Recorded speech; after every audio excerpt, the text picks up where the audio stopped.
Hi friends, fact number 1. ತುಂಬಾ ಜನರಿಗೆ Olympics ನಲ್ಲಿ ನೀಡುವ ಗೋಲ್ಡ್ ಮೆಡಲ್ ಅನ್ನೋದು ನಿಜವಾಗ್ಲೂ ಗೋಲ್ಡ್ ಮೆಡಲ್ ಅನ್ನೋ ಸಂಶಯವಿರುತ್ತೆ.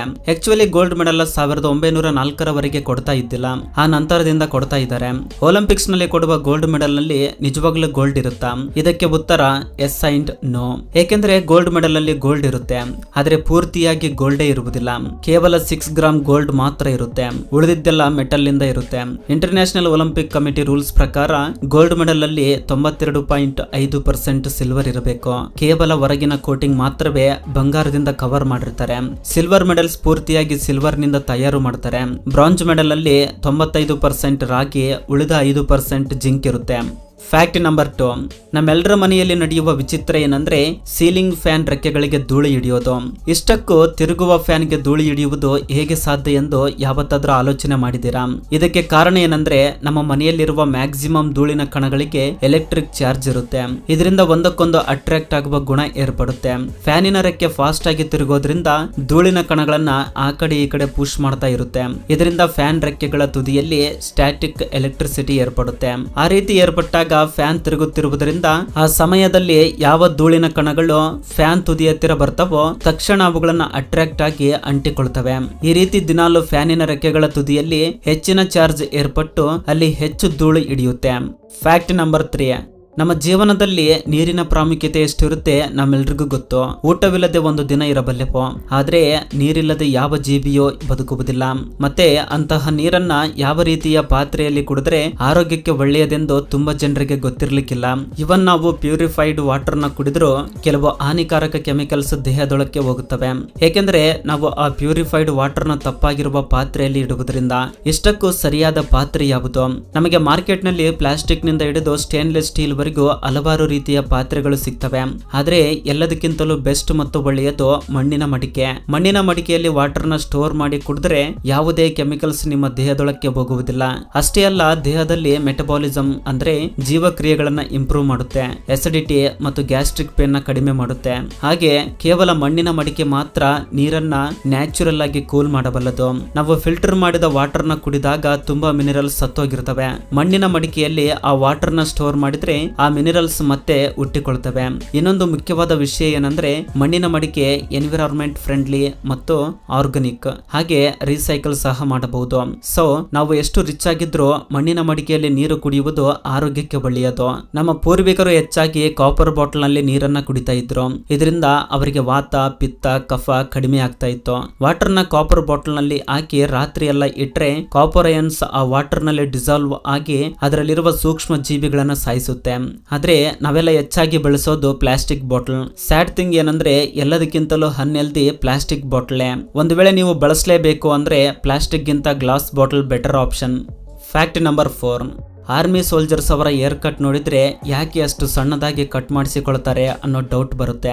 ಇದೊಂದು ಏರ್ ಕೋಡ ಅಥವಾ ಯಾವುದಾದ್ರೂ ಕಾರಣಗಳು ಇದಾವ? ಈ ಶಾರ್ಟ್ ಏರ್ ಕಟ್ ಹಿಂದೆ ಕೆಲವು ಕಾರಣಗಳಿದ್ದಾವೆ.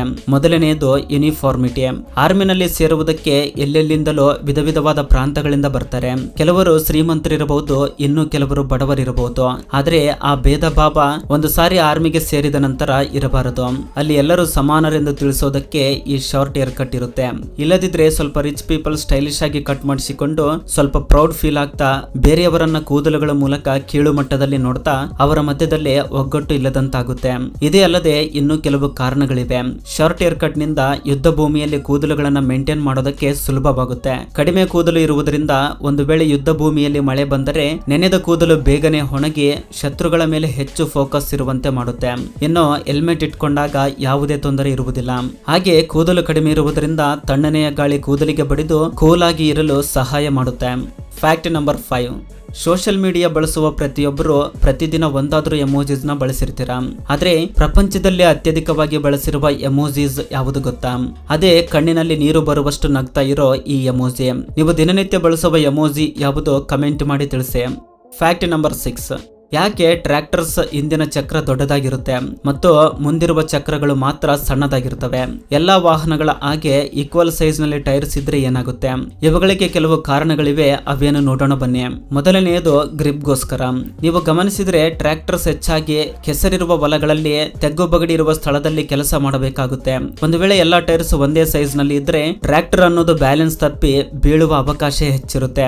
ನೀವು ಕಾರನ್ನ ಗಮನಿಸಿದ್ರೆ ಕೆಸರಿನಲ್ಲಿ ಸ್ಲಿಪ್ ಆಗುವುದು, ಕೆಲವು ಬಾರಿ ಆ ಕೆಸರಿನಲ್ಲಿ ಸಿಕ್ಕಾಕಿಕೊಳ್ಳುವುದನ್ನ ನೋಡಿರ್ತೀರ. ಏಕೆಂದ್ರೆ ಆ ಕಾರ್ ಟೈರ್ಸ್ ಒಂದೇ ಸೈಜ್ ನಲ್ಲಿ ಇರುವುದರಿಂದ. ಆದ್ರೆ ಟ್ರ್ಯಾಕ್ಟರ್ ಗಿರುವ ಹಿಂದಿನ ಟೈರ್ಸ್ ಟ್ರ್ಯಾಕ್ಟರ್ ಬೀಳದ ಹಾಗೆ ನೆಲವನ್ನ ಗಟ್ಟಿಯಾಗಿ ಹಿಡಿದುಕೊಳ್ಳುತ್ತೆ.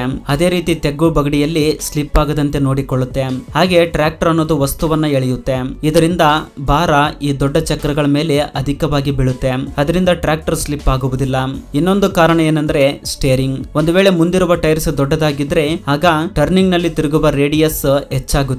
ಅದರಿಂದ ಲೋಡ್ ನಿಂದ ಇರುವ ಟ್ರ್ಯಾಕ್ಟರ್ ಟರ್ನಿಂಗ್ ನಲ್ಲಿ ತಿರುಗಿಸಬೇಕಂದ್ರೆ ಹೆಚ್ಚು ಸ್ಥಳ ಬೇಕಾಗುತ್ತೆ. ಆದ್ರೆ ಸಣ್ಣ ಚಕ್ರಗಳಿರುವುದರಿಂದ ಕಡಿಮೆ ರೇಡಿಯಸ್ ನಿಂದ ಕಾರ್ನರ್ಸ್ ನಲ್ಲಿ ಸುಲಭವಾಗಿ ಟರ್ನಿಂಗ್ ಆಗುತ್ತೆ. ಅದೇ ರೀತಿ ಹೊಲಗಳಲ್ಲಿ ಸ್ವಲ್ಪ ಸ್ಥಳವನ್ನು ಬಿಡದೆ ಇಡೀ ಹೊಲವನ್ನ ಉಳ್ಳಬಲ್ಲದು. ಇನ್ನೊಂದು ರೀಸನ್ ಏನಂದ್ರೆ ವಿಸಿಬಿಲಿಟಿ. ಟ್ರ್ಯಾಕ್ಟರ್ ನಡೆಸುವ ಡ್ರೈವರ್ಗೆ ಸಣ್ಣ ಚಕ್ರಗಳು ಇರುವುದರಿಂದ ಹೊಲದಲ್ಲಿ ಅಥವಾ ರೋಡ್ಸ್ ನಲ್ಲಿ ರೋಡ್ ಕ್ಲಿಯರ್ ಆಗಿ ಕಾಣಿಸುತ್ತೆ. ಅದೇ ದೊಡ್ಡ ದೊಡ್ಡ ಚಕ್ರಗಳು ಮುಂದಿದ್ರೆ ರೋಡ್ ಸರಿಯಾಗಿ ಕಾಣಿಸದೆ ಯಾವುದಾದ್ರೂ ಅಪಾಯವಾಗುವ ಅವಕಾಶ ಇರ್ತವೆ. ಹಾಗೆ ಹಿಂದಿನ ಚಕ್ರಗಳು ದೊಡ್ಡದಾಗಿರುವುದರಿಂದ ಡ್ರೈವರ್ ಸೀಟ್ ಕೂಡ ಎತ್ತರದಲ್ಲಿರುತ್ತೆ. ಅದರಿಂದ ತನ್ನ ಮುಂದಿರುವುದೆಲ್ಲ ಸ್ಪಷ್ಟವಾಗಿ ಕಾಣಿಸುತ್ತೆ. ಹಾಗೆ ಟ್ರ್ಯಾಕ್ಟರ್ಸ್ ಗೆ ಇಂಜಿನ್ ಮುಂದಿರುತ್ತೆ. ಆ ಭಾರವನ್ನ ಸಮಾನಗೊಳಿಸಲು ಹಿಂದಿನ ಚಕ್ರಗಳು ದೊಡ್ಡದಾಗಿರುತ್ತವೆ. ಅದರಿಂದ ವೇಟ್ ಡಿಸ್ಟ್ರಿಬ್ಯೂಷನ್ ಅನ್ನೋದು ಸಮಾನವಾಗುತ್ತೆ. ಅದರಿಂದ ಟ್ರ್ಯಾಕ್ಟರ್ ಬ್ಯಾಲೆನ್ಸ್ ತಪ್ಪದೇ ಇರುತ್ತೆ. Fact number 7. ನಿಮ್ಮಲ್ಲಿ ಕೆಲವರಿಗೆ ಡಿಂಪಲ್ ಇರಬಹುದು, ಆದ್ರೆ ನೀವು ಯಾವತ್ತಾದ್ರೂ ಬ್ಯಾಕ್ ಡಿಂಪಲ್ಸ್ ಬಗ್ಗೆ ಕೇಳಿದ್ದೀರಾ? ನಿಮ್ಮ ನಡುವಿನ ಹಿಂದೆ ಈ ರೀತಿ 2 ಡಿಂಪಲ್ಸ್ ಇದ್ರೆ ನಿಮಗೆ ತುಂಬಾ ಹೆಲ್ತ್ ಬೆನಿಫಿಟ್ಸ್ ಇರ್ತವೆ. ಮೊದಲು ಇವುಗಳನ್ನ ವೀನಸ್ ಅಥವಾ ಅಪೆಲ್ಲೋ ಹೋಲ್ಸ್ ಎಂದು ಕರೀತಾರೆ. ಇವು ಎಲ್ರಿಗೂ ಇರುವುದಿಲ್ಲ. ಇವು ಇದ್ದವರು ನಮಗೆ ಯಾಕೆ ಈ ರೀತಿ ಇದೆ ಎಂದು ಭಯ ಪಡ್ತಾರೆ. ಯಾರಿಗಾದ್ರೂ ಹೇಳೋದಕ್ಕೂ ತೋರಿಸುವುದಕ್ಕೂ ಭಯ ಪಡ್ತಾ ಇರ್ತಾರೆ. ಆದ್ರೆ ಆಕ್ಚುಯಲ್ ಫ್ಯಾಕ್ಟ್ ಏನಂದ್ರೆ ಇದು ಇದ್ದವರಿಗೆ ಚೆನ್ನಾಗಿ ಬ್ಲಡ್ ಸರ್ಕ್ಯುಲೇಷನ್ ಆಗುತ್ತೆ, ಆರೋಗ್ಯವಾಗಿರ್ತಾರೆ, ಹಾಗೆ ತುಂಬಾ ಆಕ್ಟಿವ್ ಆಗಿರ್ತಾರೆ. ಆದ್ರೆ ಈ ಹೋಲ್ಸ್ ಇರುವ ಸ್ಥಳದಲ್ಲಿ ಯಾವುದೇ ಕಂಡ ಇರದೇ ಇರುವುದರಿಂದ ಇವುಗಳನ್ನ ಎಕ್ಸರ್ಸೈಸ್ ಮಾಡಿ ಬರೆಸಲಾಗುವುದಿಲ್ಲ. ಇವು ಹುಟ್ಟಿನಿಂದಲೇ ಇರಬೇಕು. Fact number 8. ನಮಗೆ ಭೂಮಿ ಮೇಲೆ ಅತ್ಯಂತ ದೊಡ್ಡ ಪರ್ವತ ಯಾವುದಂದ್ರೆ ನಮಗೆ ತಕ್ಷಣ ನೆನಪಾಗುವುದು ಮೌಂಟ್ ಎವರೆಸ್ಟ್. ಆದ್ರೆ ನಿಜಕ್ಕೆ ಮೌಂಟ್ ಎವರೆಸ್ಟ್ ಗಿಂತಲೂ ದೊಡ್ಡ ಪರ್ವತ ಇನ್ನೊಂದಿದೆ. ಅದರ ಹೆಸರು ಒಲಂಪಸ್ ಮೋನ್ಸ್. ವಿಜ್ಞಾನಿಗಳು ಈ ಪರ್ವತವನ್ನ ಮಂಗಳ ಗ್ರಹದಲ್ಲಿ ಗುರುತಿಸಿದ್ದಾರೆ. ಇದರ ಎತ್ತರ ಸರಿಸುಮಾರು 25,000 ಮೀಟರ್. ಹಾಗೆ ನಮ್ಮ ಭೂಮಿಯ ಮೇಲಿರುವ ಮೌಂಟ್ ಎವರೆಸ್ಟ್ ಎತ್ತರ 8,849 ಮೀಟರ್. ಅಂದ್ರೆ ಮೌಂಟ್ ಎವರೆಸ್ಟ್ ಗಿಂತಲೂ ಇದರ ಎತ್ತರ ಸರಿಸುಮಾರು 3 ಪಟ್ಟು ದೊಡ್ಡದಾಗಿರುತ್ತದೆ. ಇದರ ವಿಸ್ತೀರ್ಣ 624 ಕಿಲೋಮೀಟರ್ ಅಗಲ ಇದೆ. ಇನ್ನು ಅಮೇಜಿಂಗ್ ಫ್ಯಾಕ್ಟ್ ಏನಂದ್ರೆ ಇಷ್ಟು ದೊಡ್ಡದಾಗಿರುವ ಪರ್ವತ ವಾಸ್ತವಕ್ಕೆ ಒಂದು ಜೀವಂತ ಜ್ವಾಲಾಮುಖಿಯಾಗಿದೆ. Fact number 9. ಸಾಮಾನ್ಯವಾಗಿ ದೊಡ್ಡ ದೊಡ್ಡ ಹೋಟೆಲ್ಸ್ ನಲ್ಲಿ ಅಡುಗೆ ಮಾಡುವವರನ್ನ ನೋಡಿದ್ರೆ ಅವರ ತಲೆ ಮೇಲೆ ವಿಧ ವಿಧವಾದ ಬಿಳಿ ಟೋಪಿಗಳು ಇರ್ತವೆ. ಇಷ್ಟಕ್ಕೂ ಅವು ಯಾಕೆ ಅಷ್ಟು ದೊಡ್ಡದಾಗಿರ್ತವೆ? ಇಷ್ಟಕ್ಕೂ ಅವುಗಳನ್ನ ಅವರು ಯಾಕೆ ಹಾಕಿಕೊಳ್ತಾರೆ? ಅದು ಕೂಡ ಬಿಳಿ ಬಣ್ಣದ್ದೇ ಯಾಕಿರುತ್ತೆ? ಮೊದಲು ಈ ಟೋಪಿಗಳನ್ನ ಅವರು ಯಾಕೆ ಹಾಕಿಕೊಳ್ತಾರೆ ಅಂದ್ರೆ ಪರಿಶುದ್ಧತೆಗೋಸ್ಕರ. ಸಾಮಾನ್ಯವಾಗಿ ನಿಮ್ಮಲ್ಲಿ ತುಂಬಾ ಜನ ಅನ್ನವನ್ನ ಊಟ ಮಾಡುವಾಗ ಆಹಾರದಲ್ಲಿ ಕೂದಲು ಬರುವುದನ್ನ ನೋಡಿರ್ತೀರಾ. ಈ ರೀತಿ ದೊಡ್ಡ ದೊಡ್ಡ ಹೋಟೆಲ್ಸ್ ನಲ್ಲಿ ಆಹಾರದಲ್ಲಿ ಕೂದಲು ಬಂದ್ರೆ ಯಾರು ತಿನ್ನುವುದಿಲ್ಲ. ಅದಕ್ಕೋಸ್ಕರ ಅಡುಗೆ ಮಾಡುವವರು ಈ ಟೋಪಿಯನ್ನ ಧರಿಸ್ತಾರೆ. ಆಗ ಕೂದಲುಗಳೆಲ್ಲ ಆ ಟೋಪಿಯಲ್ಲೇ ಇರುವುದರಿಂದ ಒಂದು ಕೂದಲು ಕೂಡ ಆಹಾರದಲ್ಲಿ ಬೀಳುವುದಿಲ್ಲ. ಹಾಗೆ ಈ ಟೋಪಿಗಳು ಬಿಳಿ ಬಣ್ಣದಲ್ಲಿ ಇರುವುದರಿಂದ ಕಿಚನ್ ಪರಿಶುದ್ಧವಾಗಿದೆ ಎಂದು ಸೂಚಿಸುತ್ತೆ. ಏಕೆಂದ್ರೆ ಬಿಳಿ ಬಣ್ಣದ ಮೇಲೆ ಸಣ್ಣ ಚುಕ್ಕಿ ಬಿದ್ದರೂ ಕೂಡ ಗೊತ್ತಾಗುತ್ತೆ. ಹಾಗೆ ಕೆಲವು ಟೋಪಿಗಳು ತುಂಬಾ ದೊಡ್ಡದಾಗಿರುತ್ತವೆ, ಏಕೆಂದ್ರೆ ಅದು ಅಡುಗೆ ಮಾಡುವ ವ್ಯಕ್ತಿಯ ರ್ಯಾಂಕಿಂಗ್ ನ ಸೂಚಿಸುತ್ತೆ. ಹೆಚ್ಚು ದೊಡ್ಡದಾಗಿದ್ದರೆ ಆತ ಸೀನಿಯರ್ ಮೋಸ್ಟ್ ಶೆಫ್ ಎಂದು ಅರ್ಥ. ರ್ಯಾಂಕ್ ಕಡಿಮೆ ಆದಂತೆ ಟೋಪಿ ಸೈಜ್ ಕೂಡ ಕಡಿಮೆ ಆಗುತ್ತಾ ಬರುತ್ತೆ. ಹಾಗೆ ಕೆಲವರ ಟೋಪಿಗಳ ಮೇಲೆ ಸ್ಟೈಲಿಶ್ ಆಗಿ ಇರ್ತವೆ. ಅದು ಆ ಶೆಫ್ ಎಷ್ಟು ರೀತಿಯ ಅಡುಗೆಗಳು ಬರ್ತವೆ ಎಂದು ಸೂಚಿಸುತ್ತೆ. ಆದ್ರೆ ಇತ್ತೀಚಿನ ದಿನಗಳಲ್ಲಿ ಇವೆಲ್ಲ ಬದಲಾಗಿವೆ. ಈಗ ಕೇವಲ ಸ್ಟೈಲಿಶ್ ಡಿಸೈನ್ಗೋಸ್ಕರ ಟೋಪಿಗಳನ್ನ ಹಾಕಿಕೊಳ್ತಾ ಇದ್ದಾರೆ. Fact number 10. ಪ್ರಪಂಚದಲ್ಲೇ ಬೆಸ್ಟ್ ಇನೋವೇಟಿವ್ ಐಡಿಯಾಸ್ ಯಾರಿಗೆ ಬರ್ತವೆ ಅಂದ್ರೆ ಮೊದಲು ನೆನಪಾಗುವ ಹೆಸರು ಜಪಾನ್. ದೇಶ ಸಣ್ಣದಾಗಿದ್ರು ಇವರ ಐಡಿಯಾಸ್ ಮಾತ್ರ ದೊಡ್ಡದಾಗಿರ್ತವೆ. ನಮ್ಮ ಬಸ್ ಸ್ಟ್ಯಾಂಡ್ ನಲ್ಲಿ ಬಸ್ ಟರ್ನ್ ಆಗ್ಬೇಕಂದ್ರೆ ಮುಂದಕ್ಕೆ ಹಿಂದಕ್ಕೆ ಟರ್ನ್ ಆಗ್ಬೇಕು. ಆದ್ರೆ ಜಪಾನ್ ಬಸ್ ಸ್ಟ್ಯಾಂಡ್ ನಲ್ಲಿ ಈ ರೀತಿ ಕಷ್ಟ ಇರೋದಿಲ್ಲ. ಅಲ್ಲಿ ಈ ರೀತಿಯ ರೋಲರ್ ಇರುತ್ತೆ. ಬಸ್ ನ ಇದರ ಮೇಲೆ ಕರೆಕ್ಟ್ ಆಗಿ ನಿಲ್ಲಿಸಿದ್ರೆ ಸಾಕು, ಸಿಂಪಲ್ ಆಗಿ ಬಸ್ ನ ಯು ಟರ್ನ್ ತೆಗೆದುಕೊಳ್ಳುತ್ತೆ. ಇದರಿಂದ ಟೈಮ್ ಸೇವ್ ಆಗುತ್ತೆ, ಹೆಚ್ಚು ಪ್ಲೇಸ್ ಕೂಡ ಬೇಕಾಗುವುದಿಲ್ಲ. ಜೀನಿಯಸ್ ಅಲ್ವಾ? Fact number 11. ಫ್ರೆಂಡ್ಸ್, ನೀವು ಯಾವತ್ತಾದ್ರೂ ಮೊಣಕೈನ ಗೋಡೆಗೆ ಬಡಿಸಿಕೊಂಡಾಗ ಕರೆಂಟ್ ಶಾಕ್ ಹೊಡೆದಂತೆ ಫೀಲ್ ಆಗಿದ್ದೀರಾ? ಇಷ್ಟಕ್ಕೂ ಆ ರೀತಿ ಯಾಕೆ ಶಾಕ್ ಹೊಡೆಯುತ್ತೆ ಗೊತ್ತಾ? ನಮ್ಮ ಮೊಣಕೈ ಹತ್ತಿರ ಒಂದು ಸ್ಥಳವಿರುತ್ತೆ, ಅದನ್ನ ಫನ್ನಿ ಬೋನ್ ಎಂದು ಕರೀತಾರೆ. ಫನ್ನಿ ಬೋನ್ ನಿಜಕ್ಕೆ ಬೋನ್ ಅಲ್ಲ, ಇದೊಂದು ನರ. ಇದನ್ನ ಉಲ್ಲಾರ್ ನರ್ವ್ ಎಂದು ಕರೀತಾರೆ.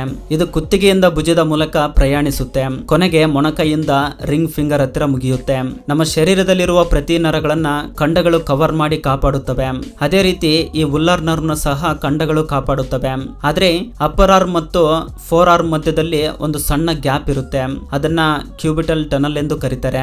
ಇಲ್ಲಿ ಈ ನರಕ್ಕೆ ಸ್ವಲ್ಪ ತೊಂದರೆಯಾಗುವ ಅವಕಾಶ ಇರುತ್ತೆ.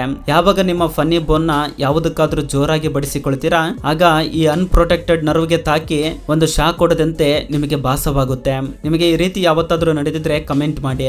ಫ್ಯಾಕ್ಟ್ ನಂಬರ್ 12, ಯಾವುದಾದ್ರೂ ಒಂದು ವಿಧದಲ್ಲಿ ಜನರ ಕಣ್ಣಿಗೆ ಬೀಳಬೇಕು ಅಂತ ಅದಕ್ಕೋಸ್ಕರ ಹೊಸ ರೀಲ್ಸ್ ನ ಮಾಡಬೇಕು ಅನ್ನೋ ಅವರ ಪ್ರಯತ್ನಗಳು ಹೇಗೆ ರಿವರ್ಸ್ ಆಗ್ತವೆ ನೋಡಿ. ಇವನು ಸಹ ಹೊಸ ರೀಲ್ಸ್ ನ ಮಾಡೋಣ ಅಂತ ಒಂದು ಕಡೆ ಟ್ರೈನ್ ಬರ್ತಾ ಇದ್ರೆ ಇವನು ಟ್ರೈನ್ ಹಳಿಗಳ ಪಕ್ಕದಲ್ಲಿ ಸ್ಟೈಲಿಶ್ ಆಗಿ ನಡ್ಕೊಂಡು ಹೋಗ್ತಿದ್ದಾನೆ. ಇದನ್ನೆಲ್ಲ ಇವನ ಫ್ರೆಂಡ್ಸ್ ರೆಕಾರ್ಡ್ ಮಾಡ್ತಾ ಇದ್ದಾರೆ. ಈ ರೀತಿ ನಡೀತಾ ಇದ್ರೆ ಟ್ರೈನ್ ಪಕ್ಕದಲ್ಲಿ ಹೋಗುತ್ತೆ ಅನ್ಕೊಳ್ತಾನೆ.